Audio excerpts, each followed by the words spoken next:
Super star Rajinikanth அவர்களுடைய Jailer 2 படம் பற்றி பார்த்தீங்கன்னா, ரஜினிகாந்த் அவர்களே ஒரு முக்கியமான தகவல் வந்து இப்போ வந்து ஷேர் பண்ணியிருக்காரு. கேட்கும்போதே வந்து ஒரு மாதிரி இருக்குதுங்க. ஸோ அந்த மாதிரி நீங்கள் டைட்டில்லே பார்த்துருப்பீங்க. என்னங்கிறதா இந்த வீடியோவில் நம்ம வந்து பேச போகிறோம். ஸோ வீடியோ கடைசி வர சூப்பர் ஸ்டார் ரஜினிகாந்த் அவர்களுடைய ஜெயிலர் 2 படத்தில் வந்து பார்த்தீங்கன்னா, அடிக்கடி வந்து ரஜினிகாந்த் அவர்கள் வந்து பிரேக் எடுத்துட்டு போயிட்டு வரதை நம்மளால வந்து பார்க்க முடியும். இப்போ வந்து பார்த்தீங்கன்னா, ரீசெண்டாக ஹிமாலயாஸ் வந்து போயிருந்தாரு. ரொம்ப நாள் வந்து பிரேக், அது கிட்டத்தட்ட 2 வாரம் பிரேக்கு. ஸோ இதை பார்த்து வந்து பலருமே வந்து என்ன சொல்ல ஆரம்பிச்சிட்டாங்க அப்படின்னா, ரஜினிகாந்த் அவர்கள் வந்து அடிக்கடி வந்து கிளம்புறாரு. ரீசெண்டாக வந்து சென்னையிலே இருந்தார் ஷூட்டிங் போகாமல். ஸோ அந்த கேரளா இதுக்கப்புறமா வந்து ரொம்ப டிலே ஆகுது. இந்த படம் வந்து அப்படி இப்படி போய்கிட்டு இருக்கு. கொஞ்சம் பேச்சுவார்த்தை வந்து சரியில்லை. படம் வந்து ஃபுல்லாக வந்து கம்ப்ளீட்டே ஆகலாம். ஆனால் நிறைய பிரச்சனை.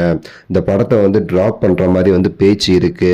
ரஜினிகாந்த் அவர்களே வந்து கோவப்பட்டுட்டாரு. அவரே டைரக்டர்ஸ் அண்ட் பிக்சர்ஸை கூப்பிட்டு வந்து, இந்த படத்தில் நான் நடித்ததுக்கான எல்லா படத்தையும் நான் திரும்ப தந்துடுறேன், நான் அந்த படத்தில் நடிக்க மாட்டேன்.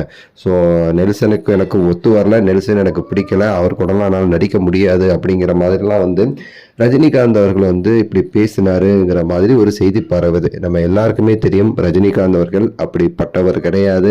ஸோ அவர் எவ்வளோ சாஃப்டான ஆளு, எந்த அளவுக்கு மதிப்பார் டேரக்டர்ஸ், ப்ரொடியூசருங்கிறது நம்ம எல்லாருக்குமே தெரிந்த ஒரு விஷயம்தான்.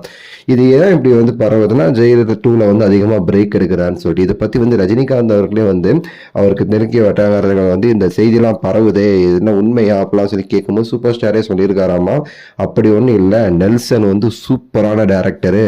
நான் கடைசியாக கார்த்திக் சுப்புராஜோட நடிக்கும் போது தான் நான் வந்து அதை வந்து பார்த்தேன். கார்த்திக் சுப்புராஜ் எவ்வளோ குயிக்காக வந்து அந்த ஷூட்டிங்கை முடிச்சு வந்து என்னை வந்து ஃப்ரீ பண்ணி விட்டாருன்னு, அதே மாதிரி தான் நெல்சனும் அவ்வளோ ஃபாஸ்ட்டாக வந்து எடுக்கிறாரு ஷூட்டிங்கு.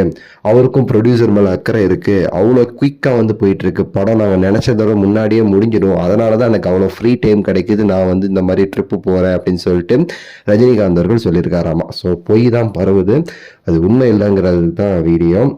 உங்களோட கருத்தை சொல்லுங்கள், லைக் பண்ணுங்கள், ஷேர் பண்ணுங்கள், சப்ஸ்கிரைப் பண்ணுங்கள். அடுத்த வீடியோவில் சந்திக்கின்றேன். நன்றி, வணக்கம், மகிழ்ச்சி.